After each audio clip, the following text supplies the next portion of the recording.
Black Clover Chapter 367 is going to be a chapter that is going to cause a lot of talk in the anime community, especially over on Twitter. One group is going to be super pissed off of the combination of Nero's sealing magic and the Witch Queen's blood magic is healing the Black Bulls. Another group is going to be calling this another example of Black Clover ripping off Naruto because Asta has shared his anti-magic with the Black Bulls. And then you're going to have people such as myself who are looking at this chapter and already realizing how cracked Yuno and Noel are about to become once Asta joins them on the battlefield. Lucius' days are clearly numbered, so with the initial recap out of the way, let's back things up a bit and let's dive into the review itself before we unpack what we have and address some of the outrage that is likely going to come as a result of this chapter. So the chapter opens up with Damnatio falling from the sky because Asta has indeed one-shotted a Supreme Devil and reversed the Paladin transformation, and Damnatio, after a series of flashbacks, realizes the irony of his situation. He, someone who once looked down upon the Black Bulls and wanted Asta to die, was now saved by the Black Bulls and saved by Asta, the very boy who he wanted to kill.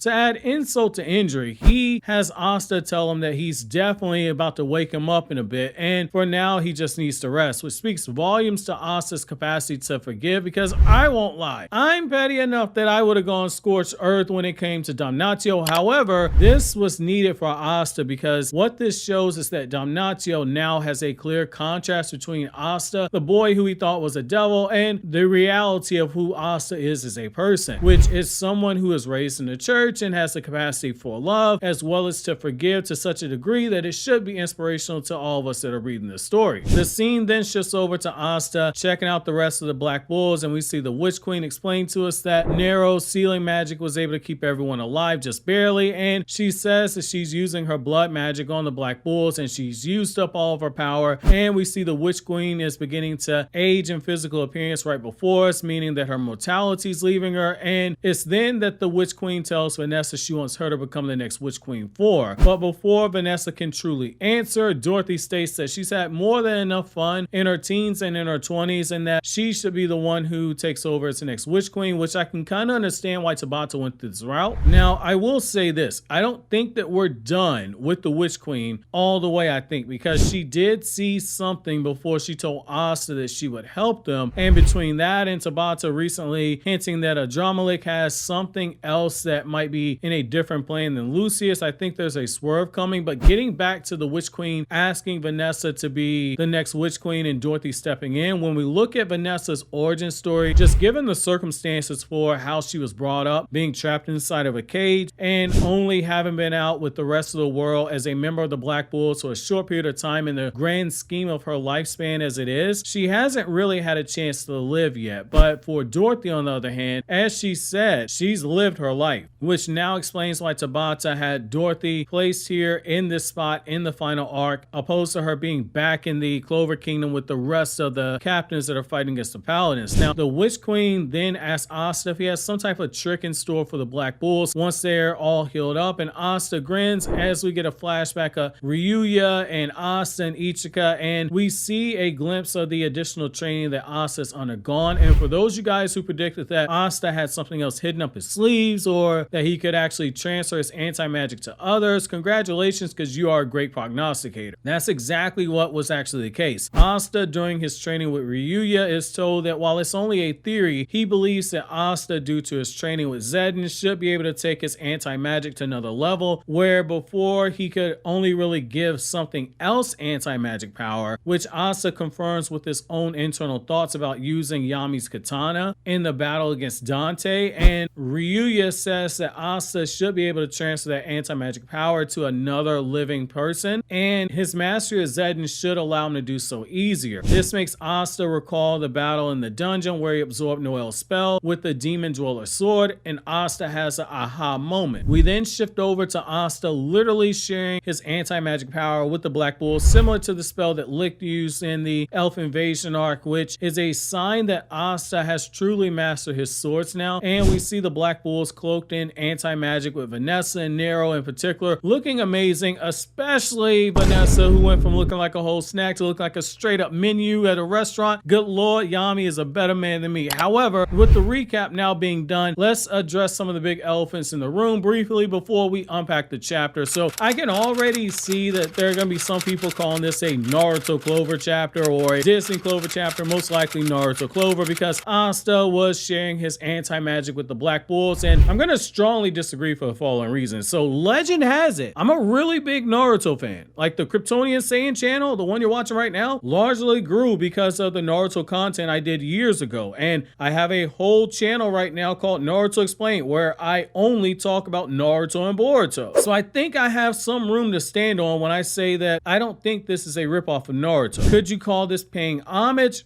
Absolutely. But I think it's worth noting, while Naruto is a lot of people's first battle series or even first series in general, Naruto is not the first series to have a character literally sharing their powers with others. That's been something that's been going on in anime and manga going as far back as the 80s. Naruto wasn't the first, and Black Clover will not be the last one to do this. Chakra, ki, mana, whatever power ability that you're thinking of, when you look into Eastern philosophies with the concept of transferring energy to one another or using those energies to connect people, it's a concept that's existed forever, and these stories are written by Japanese men who use a lot of Japanese and Asian references. Even with Tabata mixing in Norse mythology and other mythologies into his writing, there's a blend of references with different cultures that you have in Black Clover. Complaining about this makes about as much sense as people saying a few chapters ago about Ryuya having that Sharingan eye, saying it's a complete ripoff, when it's literally something you can see that's a Japanese reference, like how Kishimoto's designs for the Mangekyo Sharingan, for as cool and sick as they are, they can be traced back to the various tomo patterns in Japanese. If you don't know, you don't know. But I do think that there's a tendency to just dump on Black Clover saying it's a copy for something when it's really drawn inspiration from the same reference. And I think there's a lot of disingenuous takes that are going on with that. With the complaint about Gray and Ghost Living, I'm gonna say right now, I'm completely on board with you right there. I thought maybe since Nero's spell was active after they got sliced in half, it wouldn't have actually saved Gray and Ghost. But that's why I gave myself a bit of a backdoor by saying I thought maybe, just maybe, this might be like the Valhalla spell, or God forbid, Mimosa's spell that she used back in the Spade Kingdom. And it looks like Tabata just gave everyone in the Black Bulls a sensu bean and brought them back from death, which is someone who has read Dragon Ball and then saw Gohan come back from having a broken neck that should have killed him, and Piccolo having a hole blown inside of his chest by semi-perfect Cell only to be healed back up, near-death injuries and getting reversed by it. I'm completely numb to something like this. If anything, I'm about to double down on something I've been saying a while back. When Lucius was revealed and Asta started learning Zetten, I said chapters ago, do not be shocked if Asta using Zetten is able to split the souls of Lucius and Julius at some point in the story. I'm now doubling down on that belief after seeing this chapter. However, looking at what we have here in the chapter, given that Asta is now able to share his anti-magic with others, Lucius is in for a world of hurt. We saw what Yuno was able to do with this Neverland spell, and how the combination of wind and star magic had Lucius clone pressed. Imagine the amp that's going to come from having it combined with Asta's anti-magic. The same with Noelle and her sea goddess form. That trio of Asta, Noelle, and Yuno is about to be absolutely cracked, and then when you add in Ichika, someone who is right there with Black Asta in terms of power, this is not going to bode well for Lucius. We're seeing right now how Lucius was pressed to get rid of Asta and why he was so certain Asta needed to go first before he could actually reach his potential, because Asta existing in this timeline not only made everyone stronger by inspiring them, by being a leader without directly leading, but he's now gained the strength to not only fight against Lucius, but gained enough strength to do more than just inspire others, but also share that strength he acquired to make them stronger in the process. This is yet another miscalculation by Lucius, which means that we literally have to wait and see if Lucius has some type of crazy counter in mind. With him potentially being the final villain, we can't count that out just yet. Now, that being said, I will say I was a bit let down that we didn't see more out of the Witch Queen being explored, especially the connection we have with Devils, but given that Tabata has chosen to not explore this any further, I'm hoping that there's something better planned. This was a quick chapter, so I'm hoping something else is planned.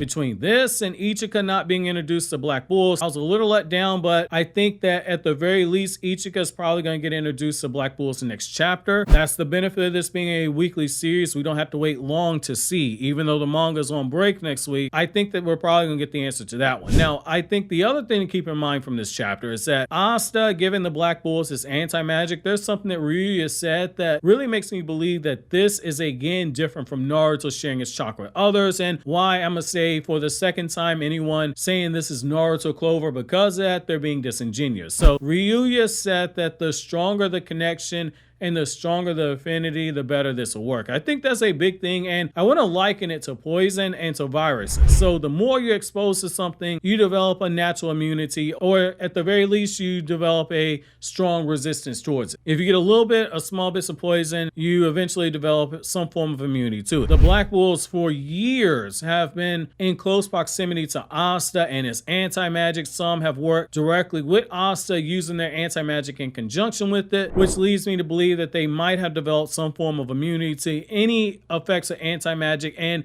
will still be able to use their magic as well. This is likely because of Asta's mastery of Zedden and his mastery of his swords and their own mana, and as long as Asta doesn't overdo it with what level of anti-magic he shares, their magic should still be used and augmented in conjunction with Asta's anti-magic. The same way that Asta, when he was taking Noel's spell, was able to use the Demon Dweller sword with it. We have a few ways this can actually play out, but I definitely think that Yami and Ichika will benefit from this, and so too will Noel and Yuno, and that combination will be what gives Lucius the most trouble. We've seen to a degree that anti-magic and magic, they can work. William and Lick linked the elves with the union spell, and then Asta struck the spell with his sword and injected anti-magic in it. While it didn't undo the spell per se, it affected the reincarnation of the elves. The point being is, as I said before, as long as Asta has the right amount of control, he can choose what to do away with and what to actually affect, which is why I think that we're going to see a situation where Lucius and Julius, Lucius is going to be separated from Julius and Julius is going to be free. I'm going to double down on that again. I think that this might be how this is done. That being said, I'm curious to know how you guys feel about Asta using his anti-magic in this way.